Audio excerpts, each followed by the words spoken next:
Vamos estar celebrando uma semana de jejum e o tema esse ano é o jejum da última trombeta. Vamos estar estudando o livro do Apocalipse em várias etapas. Nessa primeira etapa, as cartas às 7 igrejas da Ásia. Eu queria convidar você a abrir comigo o livro do Apocalipse, capítulo 1, para a gente ler os versículos de 1 a 11. Nós vamos ministrar uma mensagem hoje que está abrindo praticamente esse novo tema, que tem como título Entre o Começo e o Fim. Entre o Começo e o Fim. Apocalipse 1, de 1 a 11. Vamos ler a palavra de Deus. Eu quero convidar você a abrir seu tablet, seu smartphone ou acompanhar a leitura aqui no telão. Se você estiver com a Bíblia impressa também, abra aí no último livro, Apocalipse, capítulo 1, os versículos de 1 a 11. Revelação de Jesus Cristo, a qual Deus lhe deu para mostrar aos seus servos as coisas que em breve devem acontecer, e que ele, enviando o seu anjo, deu a conhecer ao seu servo João, que atestou a palavra de Deus e o testemunho de Jesus Cristo quanto a tudo o que viu. Bem-aventurado aquele que lê e bem-aventurados aqueles que ouvem as palavras da profecia e guardam as coisas nela escritas, pois o tempo está próximo. João, às 7 igrejas que estão na província da Ásia, que a graça e a paz estejam com vocês, da parte daquele que é, que era e que há de vir, da parte dos 7 Espíritos que estão diante do seu trono, e da parte de Jesus Cristo, a fiel testemunha, o primogênito dos mortos e o soberano dos reis da terra. Aquele que nos ama e pelo seu sangue nos libertou dos nossos pecados e nos constituiu reino, sacerdotes para o seu Deus e Pai. A ele a glória e o domínio para todo sempre. Amém. Eis que ele vem com as nuvens e todo olho o verá, até mesmo aqueles que o traspassaram. E todas as tribos da terra se lamentarão por causa dele, certamente. Amém. Eu sou o Alfa e o Ômega, diz o Senhor Deus, aquele que é, que era e que há de vir, o Todo-Poderoso. Eu, João, irmão e companheiro de vocês na tribulação, no reino e na perseverança em Jesus, estava na ilha chamada Patmos por causa da palavra de Deus e do testemunho de Jesus. Achei-me no Espírito no dia do Senhor e ouvi atrás de mim uma voz forte, como de trombeta, dizendo: escreva num livro o que você vê e mande-o às 7 igrejas: Éfeso, Esmirna, Pérgamo, Tiatira, Sardes, Filadélfia e Laodiceia. Até aqui, que Deus fale poderosamente ao meu e ao seu coração nessa noite. Eu peço que você feche os seus olhos, por gentileza, para a gente estar orando em nome de Jesus. Pai, obrigado por tua palavra que é viva e eficaz. Obrigado porque nós podemos nesta noite receber a unção, a revelação que vem do teu Santo Espírito sobre esta palavra, e desde já declaramos que ela prevalecerá poderosamente em nossos corações, em nossas vidas, para operar as mudanças profundas que somente o Senhor pode realizar em cada um de nós.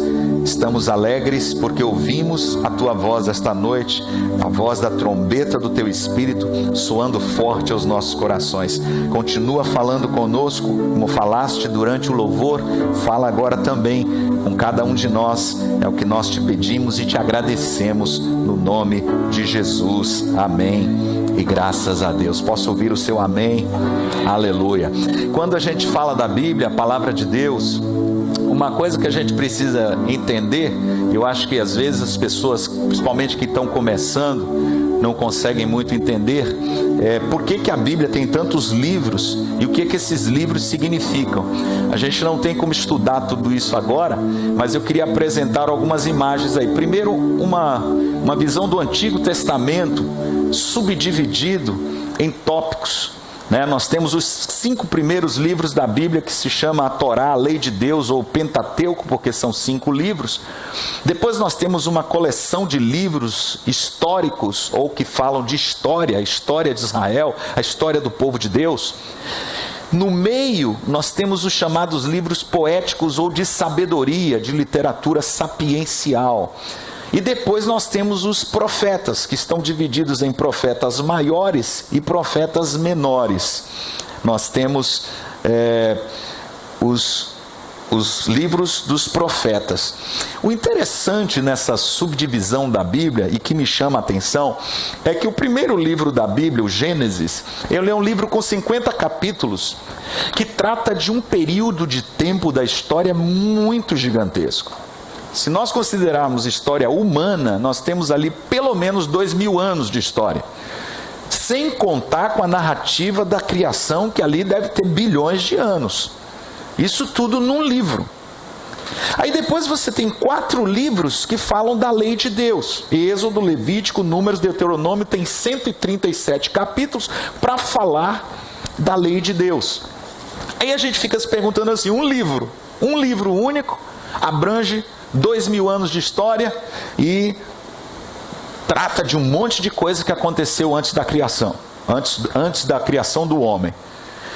Depois 4 livros falam de 120 anos de história. São 4 livros. Aí já começa a dar um nó na minha cabeça em termos da proporção de Deus, né? Aí a gente se pergunta, onde está o foco de Deus? Por que Deus dedicaria tanto tempo da criação, da história da humanidade em apenas um livro, e depois 4 livros para abranger apenas 120 anos da história? É óbvio que o livro do Gênesis é importante. O livro dos Gênesis é um livro que fala de coisas muito importantes, mas Deus considerou mais importante falar não dos primórdios da criação do homem, mas do que ele esperava da humanidade depois da sua queda. Então nós precisamos começar a entender a maneira como Deus apresenta a sua palavra para nós. Primeiro, ele fala dos primórdios em apenas um livro, mas depois ele dedica 4 livros para falar da sua justiça, para falar daquilo que ele espera do ser humano. Deus gasta, portanto, mais tinta e mais papel para falar das coisas que para ele realmente importam que nós conheçamos. Agora, olhando essas colunas, né, essa subdivisão, como eu falei, você tem uma grande quantidade de livros de história, porque o Pentateuco também é história. Então você tem do lado de cá uma quantidade imensa de livros de história. Você tem um pouquinho de livro poético, livro de sabedoria, e do outro lado você tem um bocado de livro de profecia. Então é interessante como Deus também equilibra isso. Ele coloca um monte de história, porque história é importante. No Antigo Testamento, história é muito importante para a gente compreender e entender o que está acontecendo na história do povo judeu, a história do povo de Israel, o povo escolhido, o povo eleito. É muito importante a história para Deus. Os livros de sabedoria estão aí no meio como se fosse um bônus. Deus coloca um monte de coisa comprimida de sabedoria, de experiência prática para a vida, de conselhos que são muito interessantes. Aí depois ele abre novamente com profecia, porque profecia no Antigo Testamento também é muito importante para Deus, porque nos livros de história e nos livros de profecia nós temos o anúncio de alguém que está chegando, de alguém que está vindo para mudar essa história da humanidade caída, e o nome dele é Jesus Cristo. Amém? Então a gente vê um pouquinho aí do Antigo Testamento, vamos ver o Novo Testamento. Tem uma outra estante agora que faz parte da composição da nossa Bíblia Sagrada, que é o Antigo Testamento e agora o Novo Testamento. No Novo Testamento é interessante também porque você tem 4 evangelhos. Você tem 4 evangelhos: Mateus, Marcos, Lucas, João. Você tem ali uma coletânea de livros que narram a história da vida de Jesus, o seu nascimento, a sua obra, os seus milagres, os seus sinais, os seus ensinamentos e principalmente a sua morte e a sua ressurreição. Depois você tem o livro de Atos, que trata de história da igreja primitiva, história da igreja cristã. É interessante aqui essa subdivisão também, porque o livro de Atos você tem 28 capítulos, é um livro que trata da história da igreja. mas Deus dedicou mais tinta e mais papel para falar da história de Jesus. Deus considerou mais importante sabermos as coisas que aconteceram com respeito ao Filho de Deus enquanto ele pisou nesta terra, do que as coisas que aconteceram na era dos apóstolos, nos dias apostólicos. É interessante isso, faz muito sentido, porque afinal de contas é óbvio que os evangelhos nos contam tudo sobre Jesus, e quanto mais informações nós tivermos sobre a pessoa de Cristo, melhor para construirmos uma teologia saudável, a sã doutrina. O livro de Atos é importante, sim, não é que eles não sejam importantes, mas em comparação ao peso que Deus deu à história de Jesus, nós vemos muita informação nos 4 evangelhos. Mas aí, se ele deu 5 livros de história, que são os 4 evangelhos e o livro de Atos, aí nós temos todas estas cartas, todas estas epístolas, pelo menos aqui nós temos 13 cartas do apóstolo São Paulo, e depois outras cartas de outros escritores, apóstolos, e aí nós temos 21 livros que compõem essa outra parte da estante aqui, que trazem todo o conselho de Deus para a vida prática. Esses livros, ou estas cartas, estão subdivididos em 2 seções importantes. Uma é o querigma, ou o anúncio, a proclamação do reino de Deus, do evangelho do reino de Deus. Você vai encontrar querigma espalhado por estas cartas apostólicas. Querigma significa anúncio ou proclamação. E didaquê, de onde vem a palavra ensino, didática. Você vai encontrar também ensino para a vida prática, ensino para a vida cristã, para a vida no reino de Deus. Aí, no final de tudo, você encontra um livro só, que é o livro do Apocalipse, que é um livro de profecia do Novo Testamento. Então, assim como no Antigo Testamento, nós temos livros de história, nós temos livros proféticos, mas que tem um conteúdo muito mais didático, e nós temos finalmente o livro da profecia ou da revelação de Jesus Cristo, que é o livro do Apocalipse. Por que eu fiz questão de mostrar isso para você? Para você ver o equilíbrio. O Apocalipse é um livro importante. Toda a escritura é divinamente inspirada, e ela é boa, ela é apta para produzir mudanças e transformações muito poderosas na vida de qualquer pessoa. Mas o mais importante aqui é a gente se perguntar por que Deus dedicou tanta tinta e tanto papel com relação ao seu conselho, aos seus ensinamentos práticos para a nossa vida, e somente um livro trata das coisas que vão acontecer no final dos tempos. E eu acho também maravilhoso, então, que assim, embora o Apocalipse seja um livro muito importante, ele não é o livro mais importante da Bíblia em termos do seu conteúdo. Deus não dedicou grandes porções para estar falando sobre o final dos tempos, sobre o que vai acontecer nos últimos dias. Ele é um livro importante, mas Deus dedica muito mais tinta e papel para falar para mim e para você como eu e você precisamos viver o reino de Deus. Então, qualquer igreja ou pregador que passe a maior parte do tempo falando de Apocalipse não está em linha com o projeto de Deus para a edificação da sua igreja, tá? Eu sei que isso aqui é importante, é necessário, mas assim, ao longo de muitos séculos de história do cristianismo, a gente viu muita gente ficar fixado nisso aqui, obcecado por isso aqui. Alguns até piraram e começaram a marcar a data da volta de Jesus, e fizeram muitas marcações de data da volta de Jesus. Eu, inclusive, marquei a data da volta de Jesus quando eu tinha uns 25 anos. Eu disse que Jesus não voltava antes de eu fazer 50 anos, errei por um tantinho, né? Já fiz 51, tal, ele está chegando o ano que vem. Não, está chegando esse ano. Então, é isso, muita gente marcou data, errou, né? Ficou essa coisa aí na cabeça das pessoas, parecendo que não é verdadeira essa profecia, porque na verdade são pessoas que estão indo além do que Deus determinou na própria distribuição e no equilíbrio da sua santa palavra. Então, por que o livro do Apocalipse é importante? Afinal de contas, qual é o seu propósito? Qual é o propósito de Deus ao entregar esse livro profético à sua igreja? Primeiro, Deus quer mostrar que Ele tem um plano. O livro do Apocalipse tremendo, porque ele nos mostra assim que Deus está no controle da história. Deus tem um plano e vai se cumprir. Segundo, para mostrar que Jesus está voltando, sim, de fato ele voltará, e as coisas vão acontecer conforme ele mesmo profetizou. E terceiro, para mostrar que nós vencemos e Satanás perde no final da história. É a luta do bem contra o mal, e o bem triunfará sobre o mal.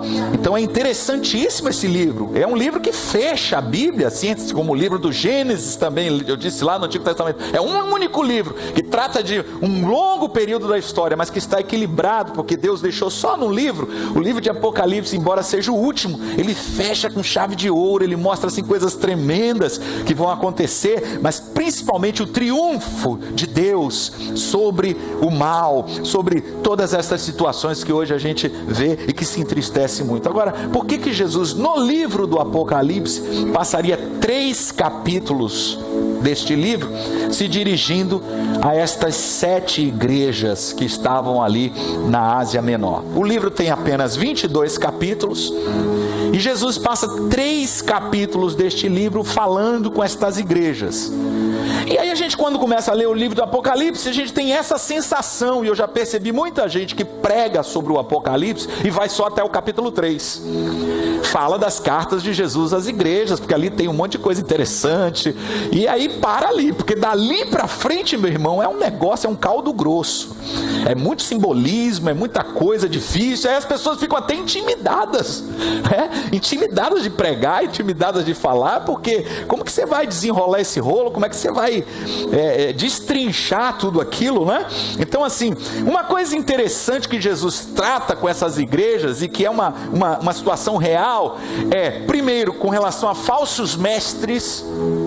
As igrejas estavam enfrentando problemas de heresia por causa de falsos mestres, trazendo falsas doutrinas, ensinamentos errados, porque a heresia não surge fora da igreja, ela nasce dentro da igreja.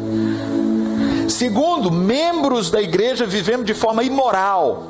Jesus trata dessa prostituição moral dentro da igreja. Pessoas que estavam dentro da igreja, mas estavam vivendo um padrão de vida completamente diferente daquele que é o padrão do reino de Deus, mas estavam na igreja, e Jesus vai repreendê-los. Terceiro, Jesus trata da perseguição que estava para começar, porque depois nós sabemos que aconteceram pelo menos 10 grandes perseguições na história do cristianismo. Nesse período de 300 anos do início da era cristã, foram 10 grandes perseguições para tentar dizimar, destruir, acabar com a igreja, acabar com o cristianismo, até que finalmente em 325 depois de Cristo, o imperador Constantino, o imperador romano, se converteu ao cristianismo. Tentaram destruir a igreja de todas as formas, mas a igreja, como um vírus, foi se infiltrando na própria sociedade romana, e para todo lugar onde você ia tinha cristãos. Até dentro do palácio de César tinha cristão para todo lado. Quando eles se deram conta, já havia acontecido uma subversão espiritual dentro do próprio paganismo, dentro do próprio Império Romano. Então acontece finalmente a conversão do imperador. E se isso foi bom historicamente ou não, eu não quero entrar nesse detalhe, mas apenas para deixar você contextualizado, para você entender que Apocalipse é um livro profético de proporções épicas. É um livro que trata de coisas que tem a ver com implicações mundiais, tem a ver com a forma como Deus pretende lidar com Satanás, besta, falso profeta, esses negócios tudo que estão lá, é para mostrar o poder de Deus sobre as forças espirituais da maldade. E Jesus diz a João, então, nesse versículo 11 que nós lemos: escreva o que você vê em um livro, envie-o às 7 igrejas, a Éfeso, a Esmirna, a Pérgamo, a Tiatira, a Sardes, Filadélfia e a Laodiceia. Por que gastar 3 capítulos com 7 igrejas que não tem nada a ver com o resto do livro? Por que falar com essas 7 igrejas e depois interromper e começar a falar de uma situação global, de uma situação mundial, de uma situação inclusive que tem a ver muito mais com a gente, com o futuro da humanidade, do que com aquelas 7 igrejas que nem mais existem? Jesus gastou 3 capítulos com essas 7 igrejas porque na verdade elas tinham tudo a ver comigo e com você. Existe uma lenda que fala o seguinte, que um dia o anjo Gabriel encontrou com Jesus e começou a conversar com ele. Jesus tinha acabado de ressuscitar dentre os mortos, tinha sido elevado aos céus, tinha se assentado à direita de Deus, estava passeando lá nas regiões celestiais. Gabriel, com muito temor, se aproxima do Salvador e lhe faz a seguinte pergunta: Jesus, você esteve na terra e andou entre os homens. Você os ensinou, você os curou, você expulsou demônios e os libertou. Então você morreu e se levantou da sepultura para perdoar os pecados. Quais são os seus planos para compartilhar esta maravilhosa notícia com todo o resto do mundo, com toda a humanidade? E Jesus respondeu: bem, tem o Tiago, tem o João, tem o Pedro, tem o André, tem outros. A eles eu confiei a responsabilidade de divulgar essa notícia e espalhar a minha mensagem. O anjo Gabriel fica então pensativo, olha para Jesus com aquele olhar de interrogação, para por um momento e diz assim: e se eles falharem? O Senhor tem um plano B? E Jesus responde para ele: não existe plano B. Essa história é bem interessante, porque ela fala exatamente a realidade. O plano de Deus para espalhar a mensagem do Evangelho somos eu e você. E o que acontece com essas 7 igrejas que fazem parte daquele contexto histórico, daquele ambiente do início do cristianismo e que estão ali registradas no livro do Apocalipse, é basicamente tudo que está acontecendo hoje também, tudo que tem a ver com a minha vida e com a sua vida também, tudo que tem a ver com a maldade que Satanás continua espalhando em cada geração da história da humanidade. E nós, como igreja local, fazemos parte do poderoso exército de Jesus nesta geração, que temos a responsabilidade de espalhar a maravilhosa notícia, a maravilhosa boa nova do reino de Deus, que é o Evangelho.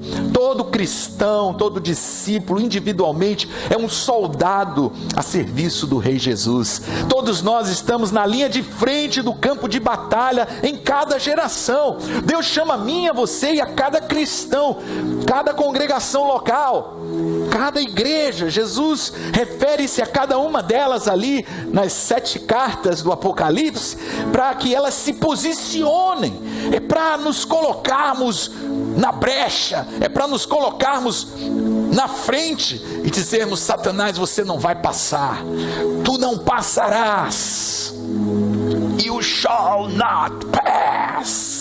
Quem se lembra dessa cena, né? Eu queria até passar essa cena aí, é ontológica, né? Do Senhor dos Anéis. Vamos lá, essa cena maravilhosa do Gandalf, né?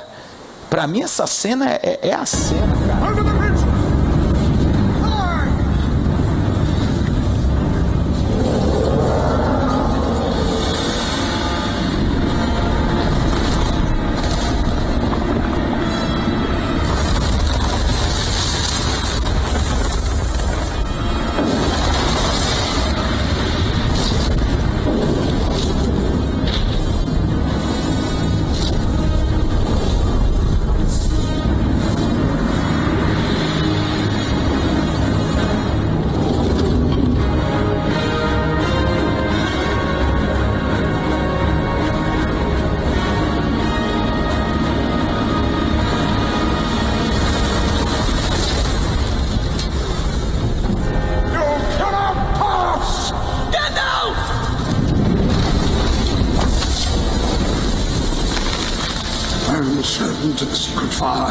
Wielder of the flame of Arnor. The dark fire will not avail you.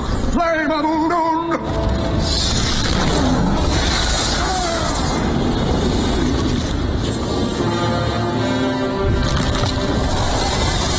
Go back to the shadow.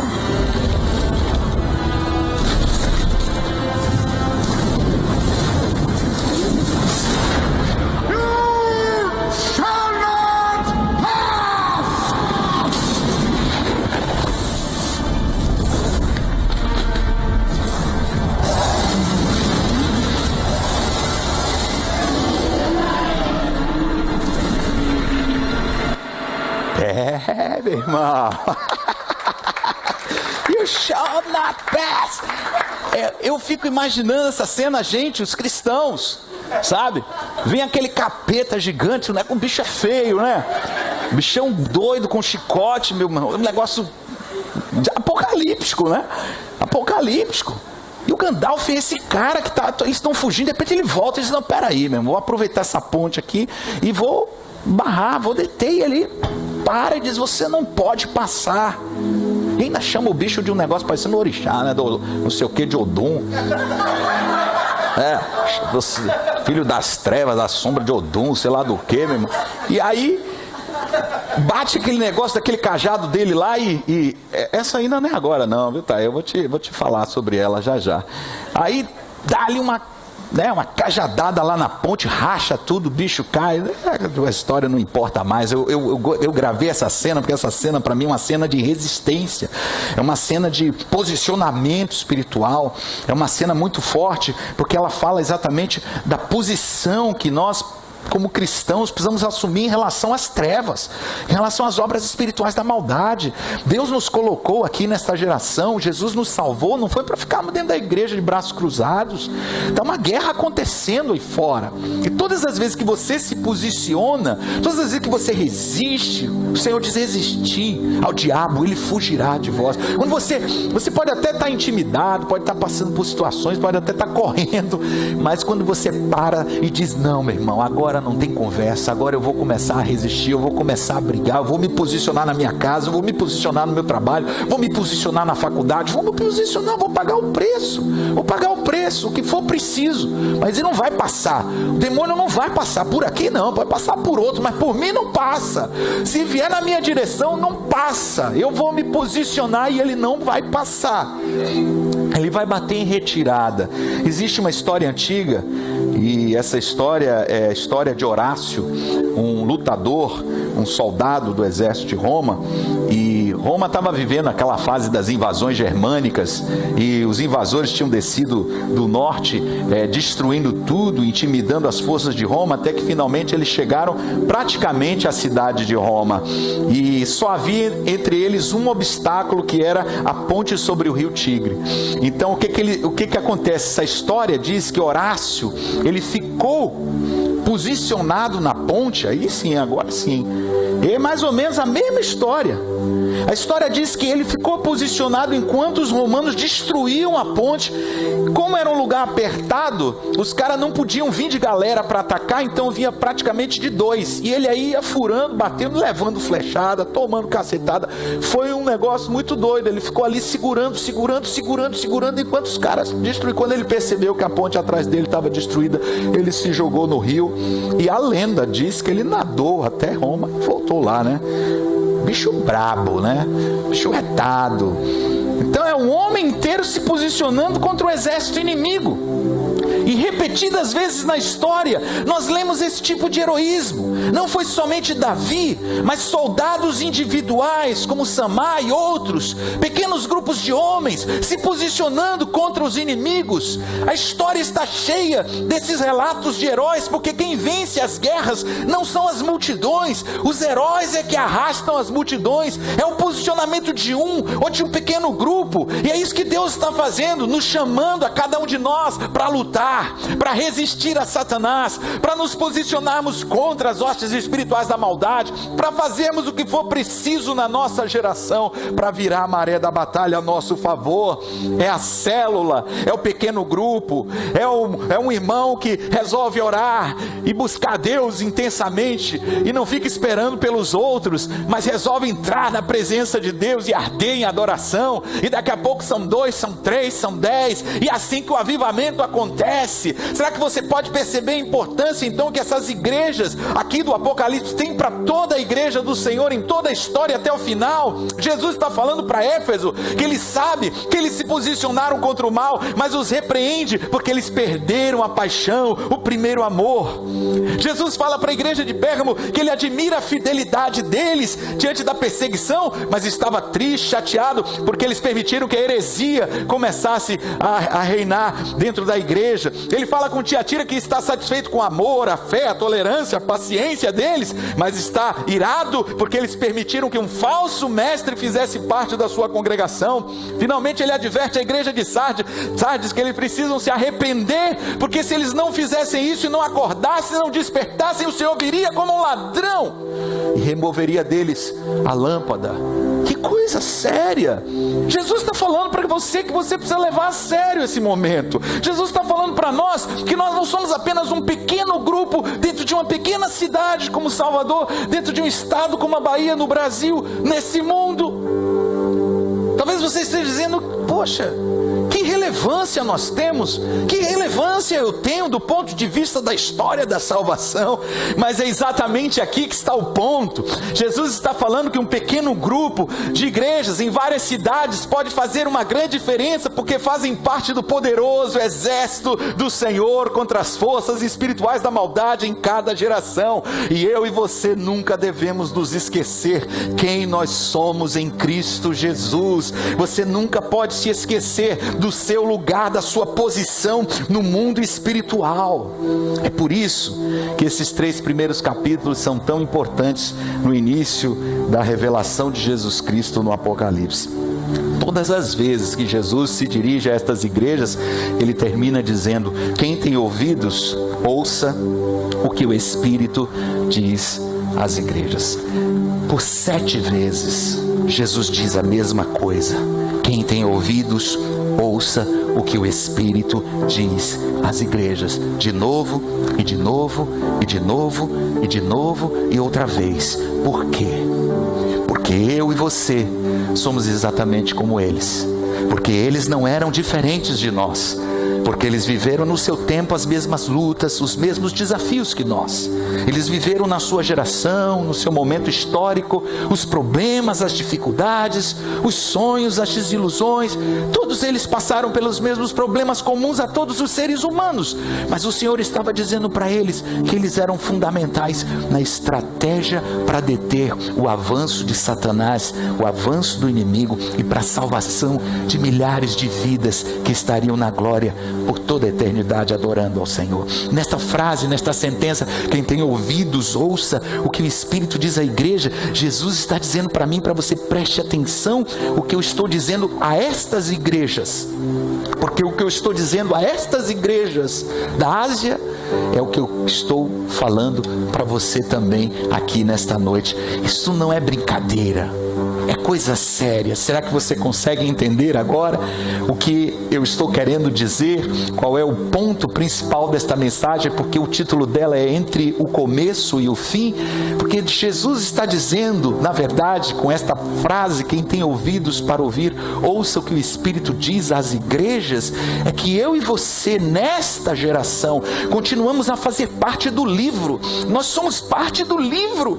Nós somos parte deste grande plano de Deus que começa desde a criação e vai se encerrar quando Ele voltar para restaurar este mundo. Por isso que é tão importante que eu e você nos posicionemos e tenhamos total entendimento da nossa identidade como discípulos, como filhos de Deus nesta geração. Russ Blowers, ele foi um pregador de uma grande congregação nos Estados Unidos, em Indianápolis, e ele era membro do Rotary Club, e diz a história que todas as vezes que ele ia a uma reunião do Rotary, ele se apresentava da seguinte forma: olá, eu sou Russ Blowers. Eu faço parte de uma empresa global. Nós temos filiais em todos os países do mundo. Nós temos representantes em quase todos os parlamentos e conselhos, congressos da terra. Estamos em um negócio que envolve motivação e alteração de comportamento.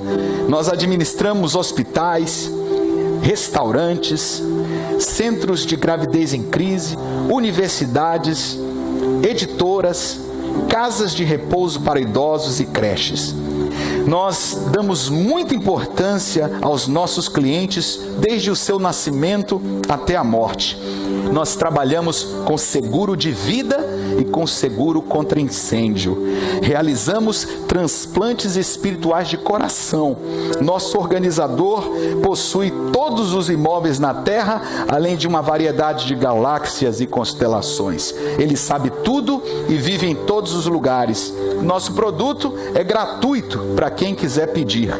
Não há dinheiro, afinal, suficiente para comprá-lo neste planeta. Nosso CEO nasceu em uma cidade caipira, trabalhou como carpinteiro, não possuía uma casa, foi incompreendido por sua própria família, odiado pelos seus inimigos, condenado à morte sem julgamento, mas ressuscitou dentre os mortos e vive no céu. E um dia ele voltará a esta terra como Rei dos Reis e Senhor dos Senhores, e eu falo com ele todos os dias. É assim que nós devemos nos apresentar a esse mundo. Glória a Deus!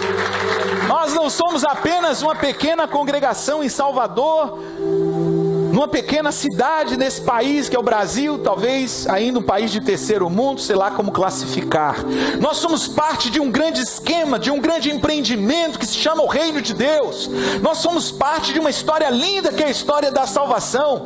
Nós somos parte de um projeto que nasceu no coração de Deus, que não mediu esforços para que eu e você pudéssemos fazer parte dele, um poderoso plano para trazer Satanás de joelhos e derrubar os portões do inferno e salvar vidas. Você é muito mais do que você pensa que é, e você é muito mais do que aparenta ser, porque se você é um servo de Deus, se você é uma discípula de Jesus, saiba que Deus quer usar você poderosamente neste mundo, de uma forma como você jamais imaginou. Então, bem-vindo a esse novo tempo, a esse novo momento da família da graça, o jejum da última trombeta. Vá preparando o seu coração, porque isso não tem a ver só com as coisas que vão acontecer lá no final, nos últimos dias, mas tem a ver com o chamado de Deus que está soando forte nesta geração. Se você está ouvindo a voz do Espírito Santo, se você está ouvindo a trombeta de Deus, então dá um glória e aplaude ao Senhor nessa noite, porque o Rei está aqui e o Rei está voltando. Ele está presente aqui pelo seu Espírito, mas logo, logo os céus vão se abrir e a glória dele vai se manifestar. Fique de pé para a gente orar nessa noite. Levante as suas mãos, levante o seu rosto ao Senhor. Pai, aqui está uma geração que não quer brincar de evangelho, uma geração que não quer brincar de igreja. Aqui está uma geração que quer levar a sério a tua palavra, uma geração que quer se comprometer com o teu reino, uma geração que está disposta a pagar o preço como nós cantamos, uma geração que não mede as consequências, uma geração que quebra o vaso de alabastro e derrama o perfume, porque sabe que a essência da adoração é sacrifício, é entrega, é relacionamento, é beijar os teus pés, é te conhecer, é amar a tua palavra, é receber a tua graça e viver por ela. Pai, em nome de Jesus, abençoe estes jovens que estão aqui, incendeia o coração deles, meu Deus, porque eu sei que quando o avivamento vem, o pecado não faz mais parte dos nossos projetos diários, cotidianos. Quando o avivamento vem, o nosso coração arde na tua presença, há temor, Senhor, há temor e santidade, e por causa disso os sinais e maravilhas do Senhor são fáceis de acontecer num ambiente onde o Senhor reina. Milagres são o cotidiano de uma igreja viva, de uma igreja restaurada, de uma igreja santa, de uma igreja que está se preparando para esse grande e glorioso dia. Mas enquanto isso não acontece, uma igreja que se posiciona nas regiões celestiais. Nós estamos de pé essa noite como soldados do teu exército, não aqueles que ficam lá atrás, mas os que estão na linha de frente, nas primeiras fileiras, para dizer a Satanás: you shall not pass, você não vai passar por nós, não. Procura outro lado, mas aqui você não passa, aqui você não entra, aqui você não tem vez, Satanás. Pai, em nome de Jesus, ensina esta geração a resistir no poder do Espírito, Espírito, ensina essa geração o caminho para a sala do trono. Ensina essa geração a viver em plena adoração e serviço ao Senhor. Pai, nós oramos por cada jovem nesta noite, por aqueles que estão enfrentando lutas, tentações, perseguições, provações de todo tipo. Senhor, nós oramos para que a perseverança dos santos venha sobre cada um deles e se levantem nessa noite na força do teu poder e resplandeçam como o sol no meio-dia. Pai, em nome de Jesus, unge os lábios destes jovens para que proclamem o testemunho de Jesus Cristo, para que se posicionem nesta geração. Oh Santo Deus, no trabalho, na escola, na faculdade, há um exército de inimigos que se levanta, Senhor, todos os dias descaradamente para anunciar os valores deste mundo apodrecido, e eles não têm vergonha e não têm medo de falar o que pensam. Espírito Santo, enche essa geração de poder, porque está na hora dos verdadeiros guerreiros se posicionarem em todos os lugares, para que as pessoas de bem saibam que existe um caminho, que existe um caminho de salvação, que existe um caminho de vida eterna para jovens que não querem se prostituir, que não querem se drogar, que não querem viver nas farras deste mundo caído, perdido, jovens que estão buscando algo diferente, jovens que querem agradar a Deus, jovens que estão arrependidos dos seus pecados. Deus, usa esta geração para alcançar aqueles que estão lá fora, escravizados, algemados, precisando de libertação. Meu Pai, em nome de Jesus, eu te peço, Senhor, que esse tempo que estaremos meditando nesse livro tremendo, e as palavras da profecia, e as palavras do testemunho de Cristo possam incendiar os nossos corações, e o avivamento seja poderoso na família da graça e na vida de cada irmão, de cada irmã, começando dessa juventude tão linda.